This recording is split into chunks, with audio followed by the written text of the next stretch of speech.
अध्याय चौथा। धर्म का स्वरूप। सच्चा धर्म। अहो शांति मूर्ति वीतरागी जनों की निस्वार्थता कि इतने बड़े उद्यम से बड़े कष्ट सहकर अपने जीवन की प्रयोगशाला में अनुभव प्राप्त करके महान वस्तु शांति आज बांट रहे हैं वे निशुल्क मुफ्त।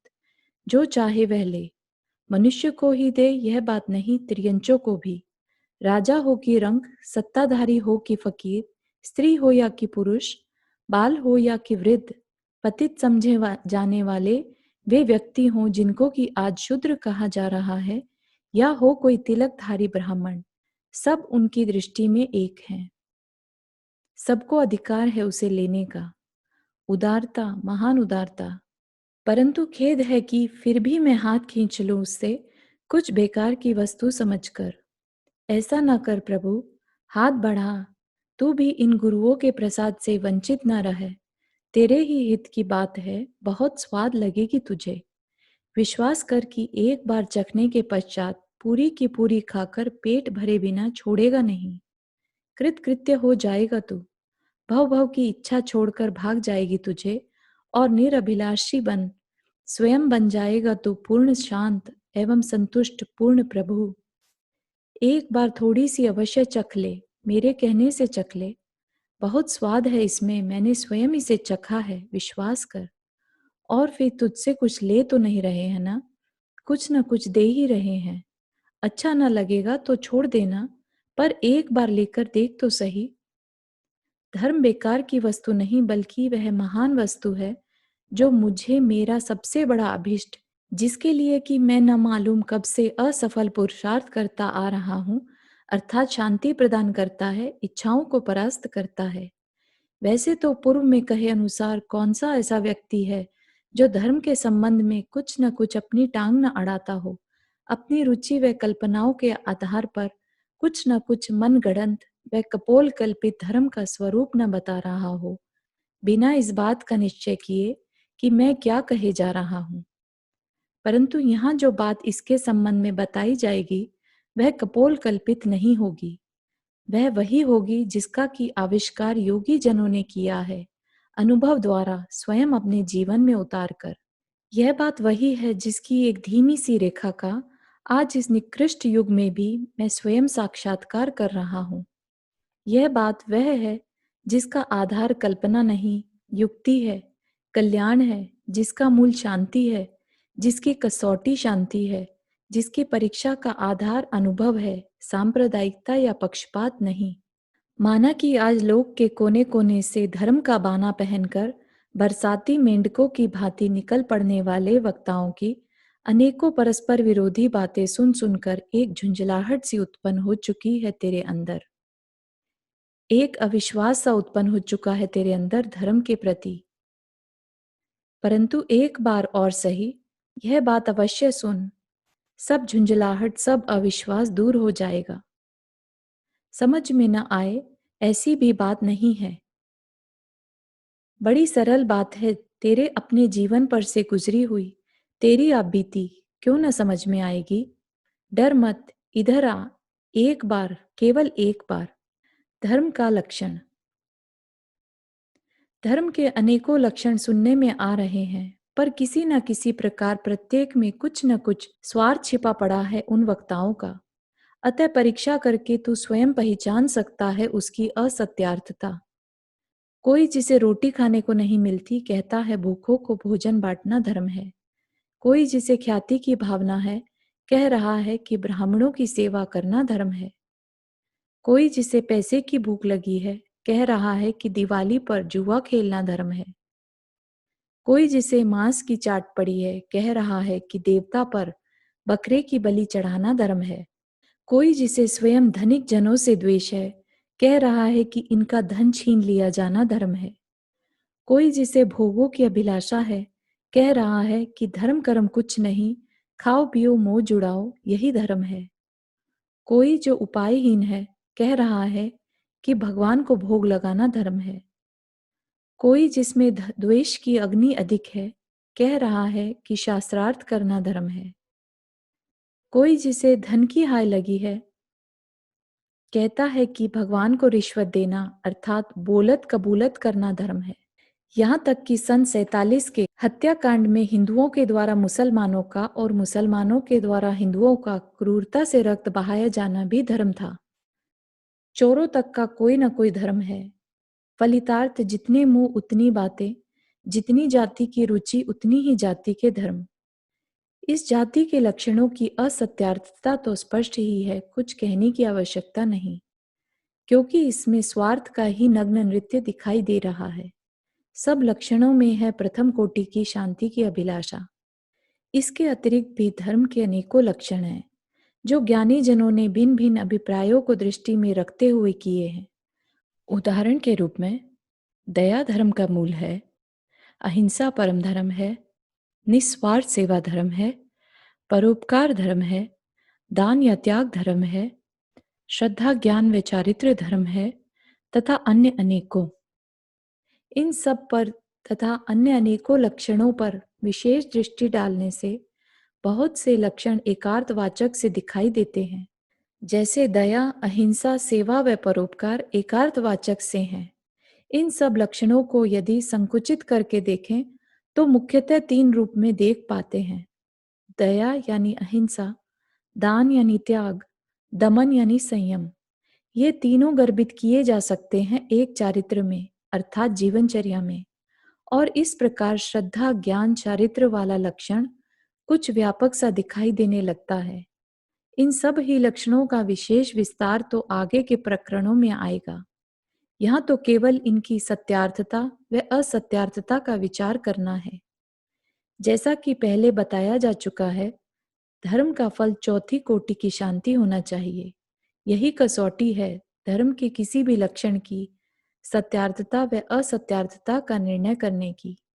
अतः उपरोक्त तथा अन्य भी जिन क्रियाओं के करने से मुझे आंशिक रूप से बस यही वाली शांति का कुछ वेदन अंतर में होता हुआ प्रतीत होता हो, वे सब क्रियाएं सत्यार्थ धर्म कहला सकती हैं। उसके अभाव में सब वही क्रियाएं असत्यार्थ हैं, क्योंकि सभी क्रियाएं दो ढंग की होती हैं।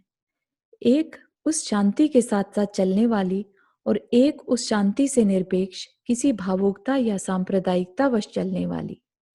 इसीलिए तुझे अभी से इन दोनों संबंधी विवेक जागृत करके अपने को सावधान कर लेना चाहिए, ताकि आगे आगे के कथन क्रम में आने वाली अथवा लोक में यत्र तत्र दिखने वाली उन्हीं या उस ही जाति की किन्हीं क्रियाओं में तुझे धर्म संबंधी भ्रम न हो जाए और तेरा पुरुषार्थ फिर निष्फलता की दिशा में प्रवाहित न होने लग जाए।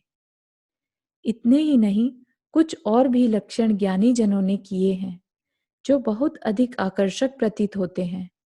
उनमें से 2 मुख्य हैं। पहला, वस्तु का स्वभाव धर्म कहलाता है। दूसरा, जो जीवन को संसार के दुखों से उठाकर उत्तम सुख में धर दे, सो धर्म है। ये दोनों ही लक्षण बहुत अधिक स्पष्ट हैं, क्योंकि दोनों शांति की ओर संकेत कर रहे हैं। पहले लक्षण को यद्यपि जीव के अतिरिक्त अन्य पदार्थों पर भी लागू किया जा सकता है, जैसे कि जल का स्वभाव शीतल होने से शीतलता जल का धर्म है और अग्नि का स्वभाव उष्ण होने से उष्णता अग्नि का धर्म है इत्यादि। परंतु यहाँ जीव के धर्म का प्रकरण है, अतः लक्षण में कहे गए वस्तु शब्द का अर्थ प्रकरणवश यहाँ जीव ग्रहण करना चाहिए। जीव का स्वभाव स्पष्टतः चिदानंद अर्थात ज्ञान व शांति होने से शांतिपना जीव का धर्म है। दूसरा लक्षण स्पष्टतः ही उत्तम सुख अर्थात शांति प्राप्ति के उपाय को धर्म बता रहा है। अल्पज्ञों के लिए धर्म के ये 2 लक्षण बहुत अधिक स्पष्ट और आकर्षक हैं। ऊपर बताए गए दया आदि से इस सुख पर्यंत के अनेकों लक्षणों को सुनकर उलझने की आवश्यकता नहीं। इनमें से कौन से लक्षण को सत्य मानूं, इस संशय को अवकाश नहीं, क्योंकि जैसा कि दया आदि के लक्षणों की सत्यार्थता व असत्यार्थता बताते हुए समझा दिया गया है, यदि वे दया आदि लक्षण अंतरंग शांति सापेक्ष हैं, तो ये सर्व ही इस एक शांति वाले जीव स्वभाव में गर्भित हो जाते हैं। किस प्रकार सो देखिए। श्रद्धा ज्ञान व आचरण का अर्थ है शांति के प्रति अत्यंत रुचि, प्रतीति व बहुमान। शांति के सच्चे स्वरूप का भान तथा जीवन में कुछ इस प्रकार के कार्य करना जिससे कि आंशिक रूप से आपको शांति का वेदन होता रहे। इसका विस्तार अगले अधिकारों में किया जाने वाला है। अहिंसा या इसमें गर्भित होने वाले अन्य दया आदि के लक्षणों का अर्थ है अपनी शांति के वेदन से प्रकटे उनके बहुमानवश दूसरे जीवों को भी शांत देखने की इच्छा। फलस्वरूप उनको स्वयं दुखी करने या पीड़ा देने से दूर रहना अथवा किसी दूसरे से पीड़ित हुआ देखकर उनके कष्ट को जिस किस प्रकार भी दूर करके उन्हें पुनः शांति प्रदान करना। त्याग या दमन का अर्थ है सभी उन वस्तुओं तथा कार्यों का त्याग करना जिनके द्वारा विकल्पोत्पादक अशांति में अथवा व्याकुलता की जननी अभिलाषा में वृद्धि होने की संभावना हो। अतः वे सर्व ही लक्षण एक शांति की सिद्धि के लिए हैं। अंतर केवल इतना है कि पहले वाले दया आदि के लक्षण चारित्र या पुरुषार्थ को आश्रय करके लिखे गए हैं। स्वभाव लक्षण श्रद्धा या ज्ञान को आश्रय करके लिखा गया है तथा सुख में धरने वाला लक्षण उपरोक्त क्रियाओं के फल को दृष्टि में रखकर किया गया है। इस प्रकार धर्म की आवश्यकता तथा सत्यार्थ शांति व धर्म की पहचान जान लेने के पश्चात अब उस धर्म की सिद्धि के उपाय या क्रम की बात चलती है जो कल से प्रारंभ होगी। अंतर्ध्वनि तथा संस्कार। अनादिकाल से आज तक के इतने लंबे जीवन में पहला अवसर है जबकि मैं धर्म प्रारंभ करने चला हूँ। नवजात शिशु चलना प्रारंभ करने का प्रयास करता है। आज अत्यंत सौभाग्य का दिन है। प्रभु की शरण में आना ही शुभ चिन्ह है। इससे उत्तम शुभ मुहूर्त और कौन सा हो सकता है? मुझे आशीर्वाद दीजिए गुरुवर। वह कौन सा आधार है जिसको पकड़कर मुझे अपने डगमगाते हुए पग इस धर्म मार्ग पर रखने होंगे? बच्चे को गडीलना दिया जाता है, मुझे किसका सहारा लेना होगा गुरुवर? क्या आपका सहारा पर्याप्त है? नहीं, मेरा सहारा तुझे अधिक लाभ नहीं पहुंचा सकता। मेरा सहारा तो केवल इतना ही है कि मैं किन्हीं दिशा विशेषों की ओर संकेत करके आगे आने वाली ठोकरों से तुझे सावधान कर दूं। पर चलना तो तुझे ही होगा अपना सहारा लेकर, अर्थात अंतर्ध्वनि का सहारा लेकर। मैं तो केवल उस अंतर्ध्वनि को पढ़ने का उपाय तुझे दर्शा सकता हूं, पर उसे तेरे अंदर उत्पन्न नहीं करा सकता। अतः उस अंतर्ध्वनि की मेरे कहे अनुसार पहचान कर, वही तेरे मार्ग का सबसे बड़ा साथी होगा। पद पद पर वही तेरी रक्षा करेगा। देख, कोई भी काम बुरा करके क्या तेरा अंतःकरण तुझे धिक्कारता हुआ प्रतीत नहीं होता? विचार तो सही कि कौन शक्ति है जो उस बालक को अपने साथी की पुस्तक चुराते हुए कंपा देती है? किसकी प्रेरणा से वह इधर उधर ताकने लगता है? पुस्तक उठाता और सीधे चल देता घर। वहां कौन था उसे रोकने वाला? किसी व्यक्ति की चुगली कर देने के पश्चात तू क्यों उस व्यक्ति से आंख नहीं मिला सकता? कौन शक्ति है जो तुझे उस व्यक्ति से आंख चुराने के लिए मजबूर करती है? नदी में डूबते हुए किसी अपरिचित बालक को नदी से निकालकर तू क्यों पुलकित सा हो जाता है? उसको साथ लेकर उसके घर तक जाते हुए क्यों तुझे गर्व सा प्रतीत होता है? भूखा होते हुए भी किसी दूसरे के हाथ पर से रोटी क्यों नहीं उठा लेता तू? कौन है वह शक्ति जिसकी प्रेरणा से तू शुभ कार्यों को करते हुए हर्षित होता है और अशुभ कार्यों को करते हुए डरता है? बाहर में तो कोई भी तुझे रोकता नहीं या करने के लिए कहता नहीं। बस इसी तेरे अंतःकरण की शक्ति विशेष को यहाँ अंतर्ध्वनि शब्द का वाच्य बनाया जा रहा है। सर्व जीवों की यह कोई स्वाभाविक ध्वनि है जो अंतर में छिपी स्वतः बिना पूछे अशुभ कार्य करने का निषेध और शुभ कार्य करने की प्रेरणा देती रहती है।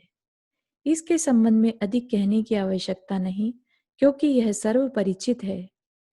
इतनी बात अवश्य है कि किन्हीं व्यक्तियों में किन्हीं कार्य विशेषों के लिए यह बड़ी जोर से पुकारा करती है और किन्हीं व्यक्तियों में किन्हीं कार्य विशेषों के लिए इसकी आवाज बहुत धीमी होती है, संभवतः इतनी धीमी कि वह स्वयं भी उसे सुनने न पाए। आज का एक डाकू चोरी करने का निषेध करती हुई उस अंतर्ध्वनि को सुन नहीं पाता, परंतु वही उस काम को करने के प्रारंभिक दिवस में बहुत जोर से सुन रहा था उसे। इतने पर से यह नहीं कहा जा सकता कि आज उसकी अंतर्ध्वनि सर्वथा मर चुकी है, अचेत हो गई है, यह भले कहो, क्योंकि आज भी अपने सहायक डाकुओं की संपत्ति पर हाथ डालने का साहस उसे नहीं है। आज के युग का एक विशेष आविष्कार उसके हृदय में दबी हुई उस अंतर्ध्वनि की किसी तेजहीन कणिका के अस्तित्व को दर्शा रहा है। भारत में न सही पर इंग्लैंड की न्यायशालाओं में यह यंत्र काम आ रहा है। कितना भी बड़े से बड़ा तथा सिद्ध हस्त दोषी इस यंत्र पर हाथ रखकर अपने को निर्दोष सिद्ध करने का प्रयत्न करे, तो इस यंत्र को धोखा नहीं दे सकता। उसकी कांपती हुई सुई यह बता ही देती है कि अब तक भी इसके हृदय में अपने दोष के प्रति कुछ कंपन पड़ा हुआ है, जो इसको बराबर धिक्कार रहा है। यह भले ही उसको सुनने न पावे, पर इस यंत्र को वह स्पष्ट सुनाई दे रहा है। इस वक्तव्य व दृष्टांत में से एक बहुत बड़ा सिद्धांत निकल रहा है। प्रत्येक प्राणी के अंतःकरण में एक स्वाभाविक अंतर्ध्वनि प्रति क्षण उठती रहती है। यह ध्वनि सदा उसे दोषों से हटाने का उपदेश देती है, दोष हो जाने पर उसे धिक्कारती है, कुछ भले कार्य करने के लिए उसे उत्साहित करती है और ऐसा कोई कार्य हो जाने पर उसकी प्रशंसा करती है, कमर थपथपाती है। किसी भी कार्य के प्रारंभ में इसकी आवाज ऊंची होती है, पर ज्यों ज्यों उस कार्य विशेष में अभ्यास बढ़ता जाता है, त्यों त्यों वह आवाज धीमी पड़ती जाती है और एक दिन कुछ अचेत सी होकर पड़ी रहती है। आवाज के दबने का कारण है उसकी अवहेलना। पुनः पुनः सचेत करती हुई उस आवाज को सुनते हुए भी जब मैं उसकी परवाह किए बिना कुछ अपनी मनमानी करता हूँ, तो एक प्रकार से उसकी अवहेलना करता हूँ, उसका अपमान करता हूँ, उसको ठुकरा देता हूँ। और यदि मैं बराबर उसका अपमान करता चला जाऊं, तो कहाँ तक और कब तक दे सकेगी वह मेरा साथ? आखिर धीमी पड़ते पड़ते अचेत हो जाएगी। इतना सौभाग्य अवश्य है कि वह अमर है। अवसर पाने पर पुनः सचेत होकर मुझे झंझोर डालती है और मैं सावधान होकर अपने पहले कृत्य पर पश्चाताप करने लगता हूँ। इस अंतर्ध्वनि को अंग्रेजी में कॉन्शियंस कहते हैं। यह सदा प्राणी को हित की ओर ले जाने वाली तथा अहित से हटाने का प्रयत्न किया करती है। इसके अतिरिक्त एक दूसरी शक्ति भी है, जिसे मैं संस्कार शब्द से पुकारता हूँ। यह उस उपरोक्त अंतर्ध्वनि का शत्रु है। इसकी आवाज सदा उसके विरोध में उठा करती है। वह जिधर ले जाना चाहे, ये संस्कार उससे विपरीत दिशा में ही खींचने का प्रयत्न करते हैं। प्रत्येक प्राणी के ये संस्कार उसके द्वारा ही स्वयं आगे पीछे बनाए जाते हैं। जिस प्रकार बचपन से धीरे धीरे चोरी का अभ्यास करते हुए आज वह डाकू बन गया है, जिस चोरी को करते हुए पहले वह डरता था, वही आज उसके लिए खेल है। कंपन के साथ प्रारंभ किया जाने वाला वह कार्य आज उसकी आदत बन चुका है, एक संस्कार बन चुका है। अंग्रेजी में इसका नाम इंस्टिंक्ट है।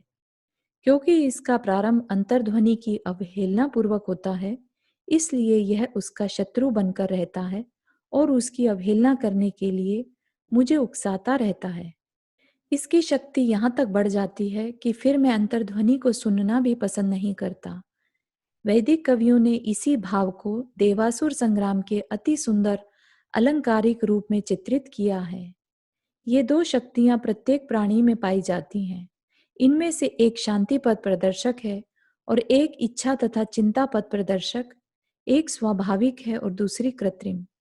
एक अमर है और एक विनाशी, क्योंकि प्राणियों के ये संस्कार तो बदलते हुए देखे जाते हैं, पर अंतर्ध्वनि नहीं। इसलिए यही वह सहायक साथी है जो सदा तेरा साथ देगा। इसका आश्रय लेकर चलना। आज तक संस्कार को साथ लेता और अंतर्ध्वनि की अवहेलना करता चला आया है।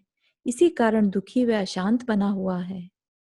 अब औषधि बदल देनी होगी, क्रम को उल्टा कर देना होगा। अंतर्ध्वनि का आश्रय लेकर संस्कार की अवहेलना करके चलना होगा। इसके विरुद्ध सत्याग्रह करना होगा। जो यह कहे उसे स्वीकार न करना होगा, चाहे कितने भी कष्ट क्यों न उठाने पड़े। और इस प्रकार अवहेलना को सहन करने में असमर्थ ये संस्कार तेरा देश छोड़कर सदा के लिए विदा हो जाएंगे। रह जाएगी वह अमर अंतर्ध्वनि अकेली, जिसके साथ शांति पथ पर ही चलता रहेगा तू, विचलित ना होने पाएगा तू। परंतु उस अंतर्ध्वनि को सुनकर उसका ठीक ठीक अर्थ लगाना प्रत्येक का काम नहीं। उसके लिए कुछ विवेक चाहिए, जिसके बिना कि अंतर्ध्वनि व संस्कार, इन दोनों की आवाजों व प्रेरणाओं में ठीक ठीक भेद नहीं हो पाता। कभी कभी उनका अर्थ ठीक भी लगा लेता है और कभी गलती भी खा जाता है। अर्थात अंतर्ध्वनि की आवाज को मान बैठता है संस्कार की, और संस्कार की आवाज को मान बैठता है अंतर्ध्वनि की। कभी कभी ठीक ठीक जान लेने पर भी संस्कार के प्राबल्य के कारण अंतर्ध्वनि का अर्थ जबरदस्ती घुमा डालता है, और इस प्रकार सर्वदा हित से वंचित ही रहा है। इस विवेक को उत्पन्न करने के लिए कुछ विशेष सामग्री चाहिए। वह ही बड़े विस्तार के साथ अगले प्रकरणों में चलेगी। जरा धीरज धरकर ध्यानपूर्वक सुनना। संभवतः कई महीनों तक बराबर सुनना पड़े, नहीं तो इधर के रहोगे न उधर के।